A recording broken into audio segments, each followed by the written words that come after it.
Hello traders and smart investors.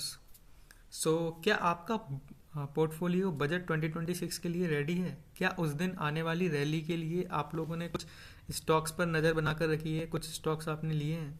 तो आज की इस वीडियो में हम यही देखने वाले हैं कि बजट 2026 में निफ्टी 50 के जो लार्ज कैप और सिक्योर स्टॉक्स में कौन से ऐसे स्टॉक्स हो सकते हैं जो शॉर्ट टर्म में ही हमें 10 से 12% और 15 से 20% तक रिटर्न बनाकर दे सकते हैं। तो आज के इस वीडियो में हम यही एनालाइज करेंगे, तो वीडियो को लास्ट तक देखें। एंड अभी तक अगर आपने चैनल को सब्सक्राइब नहीं किया तो प्लीज़ चैनल को जरूर सब्सक्राइब करें।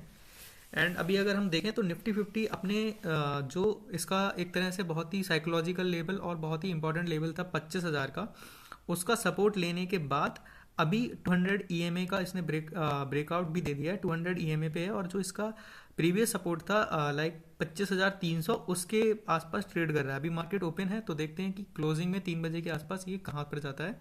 तो अभी मार्केट में हमें एक तरह से पॉजिटिविटी आती हुई दिख रही है। तो निफ्टी 50 के ऐसे वो कौन से स्टॉक्स हैं जो कि हमें बजट 2026 में बहुत ज़्यादा बेनिफिट कर सकते हैं, हमें शॉर्ट टर्म में अच्छी रैली दे सकते हैं। तो सबसे पहले जो स्टॉक मैंने फाइंड किया है वो है रिलायंस इंडस्ट्रीज़।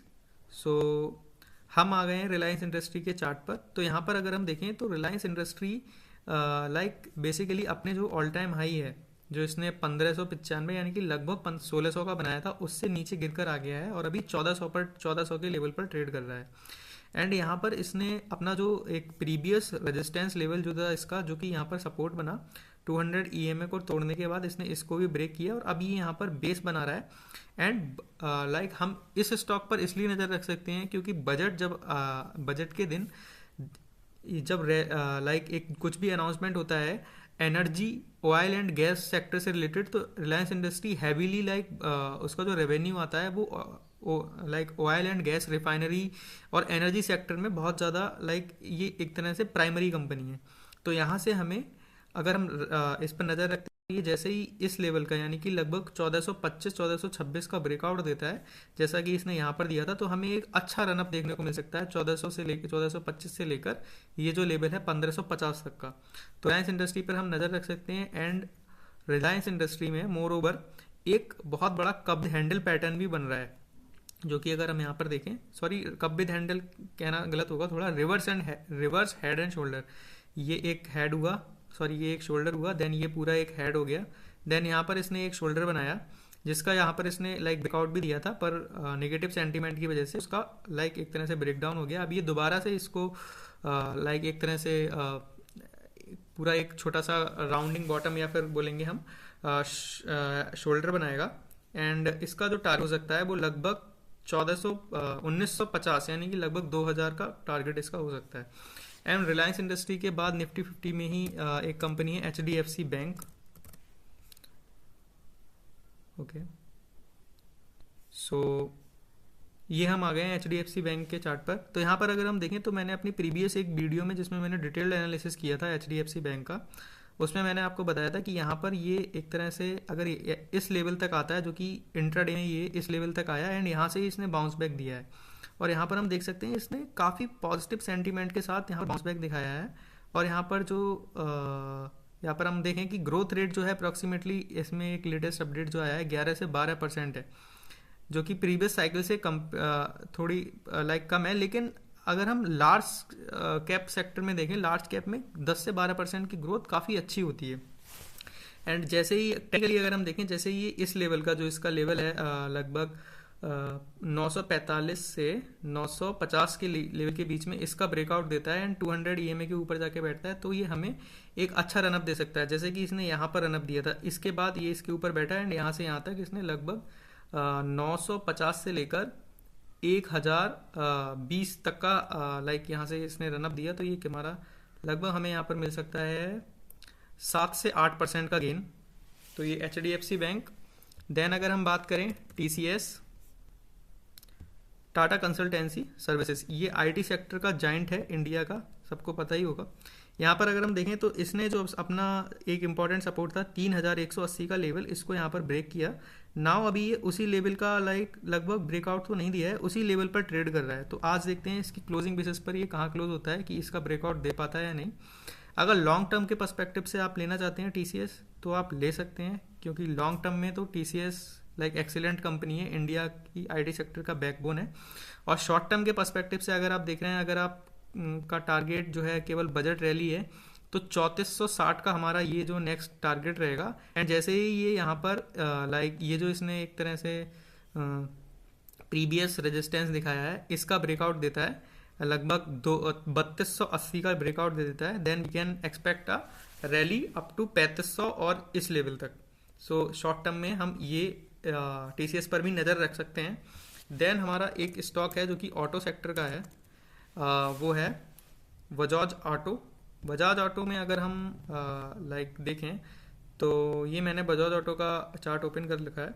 तो यहाँ पर हम देखें तो बजाज ऑटो एक प्रीवियसली इसने एक अच्छी खासी रैली दी थी, उसके बाद इसमें गिरावट आई मार्केट के साथ, एंड इसने पूरा एक अप ट्रेंड मेंटेन किया है, higher highs and higher lows, जो कि आप देख सकते हैं इस ट्रेंड लाइन पर।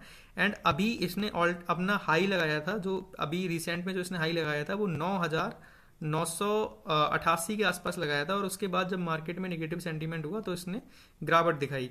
एंड इसका जो यहाँ पर बहुत ही like important resistance support level था 9,250 का, उसका भी इसने ब्रेकडाउन दे दिया। लेकिन अभी हम देख सकते हैं कि इसने रैली दी, उसका ब्रेकआउट दिया, एंड अभी ये ट्रेड कर रहा है उस रेजिस्टेंस लेवल के ऊपर ही, यानी कि इसने जो ये वाला लो भी बनाया वो अपने प्रीवियस लो से हाई पर बनाया। तो ये higher high and higher low का ट्रेंड फॉलो कर रहा है। यहाँ पर हम देख सकते हैं कि बिल्कुल अप ट्रेंड है, इस स्टॉक में भी कोई भी लाइक वीकनेस नहीं दिख रही है, ये काफ़ी स्ट्रेंथ इस स्टॉक में है। तो जैसे ही यहाँ से ये पॉजिटिव लाइक आज के बाद अगर ये कल यहाँ से एक पॉजिटिव ट्रेंड लेता है, एक ग्रीन कैंडल बनाता है, देन आप इसमें लाइक एंट्री लेने के लिए देख सकते हैं। और इसका जो पहला इमीडिएट टारगेट होगा वो लगभग 10,000 का लेवल होगा, जो कि मैंने यहाँ पर मेंशन भी कर रखा है, 10,025 टू बी एग्जैक्ट। तो इस पर भी आप नज़र रख सकते हैं बजट रैली से पहले। एंड फिर हमारा जो एक कंस्ट्रक्शन सेक्टर का लाइक हमारा जो जाइंट है, जिसके बारे में मैं डिटेल्ड एनालिसिस वीडियो ला चुका हूँ अपने चैनल पर, लिंक मैं अपने डिस्क्रिप्शन में दे दूंगा इस वीडियो की, तो प्लीज़ जाकर जरूर देखना। जो मैं लाइक एनालिसिस कर रहा हूँ ये केवल इसलिए नहीं है कि मैं आपको बता रहा हूँ कि इसमें क्या करना चाहिए। आप अगर मेरी वीडियो देखेंगे तो आप भी खुद उससे एनालिसिस करना सीखेंगे स्टॉक्स की, कि कैसे एनालिसिस करते हैं, कैसे किसी भी कैंडल का जो चार्ट पैटर्न है या जो कैंडल है उसका हमें क्या इंसाइट निकालना चाहिए, क्या मीनिंग उसका है। बेसिकली चार्ट हमसे एक तरह से बातें करता है। तो यहाँ पर अगर मैं देखूँ तो जो कि मैंने इसकी डिटेल एनालिसिस कर रखी है उसकी वीडियो आप देख सकते हैं। 200 EMA पर इसने सपोर्ट बनाया था, जो कि हमने पहले डिस्कस कर रखा था। अभी इसने यहाँ पर एक ग्रीन कैंडल देके एक ऊपर कैंडल बनाई है, लेकिन अब यह है अभी इसमें एंट्री नहीं लेनी चाहिए, क्योंकि अभी इसमें इतना ज़्यादा वॉल्यूम नहीं दिख रहा है।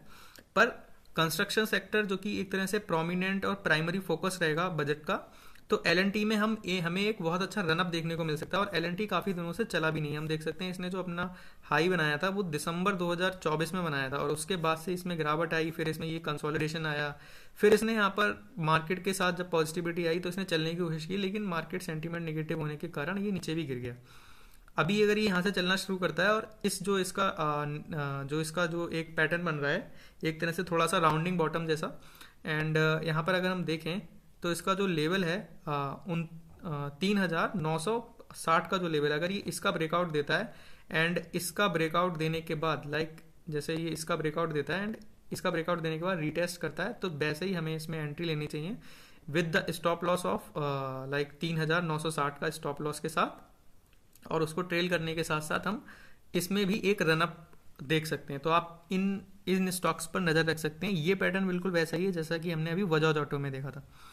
तो ये थी मेरी एनालिसिस निफ्टी 50 के जो strong and budget oriented stocks हैं उनके लिए। तो अगर आपको मेरी एनालिसिस, मेरा कंटेंट पसंद आ रहा हो तो प्लीज़ मेरे चैनल को जरूर सब्सक्राइब करें, मुझे सपोर्ट करें, and thank you, like the video.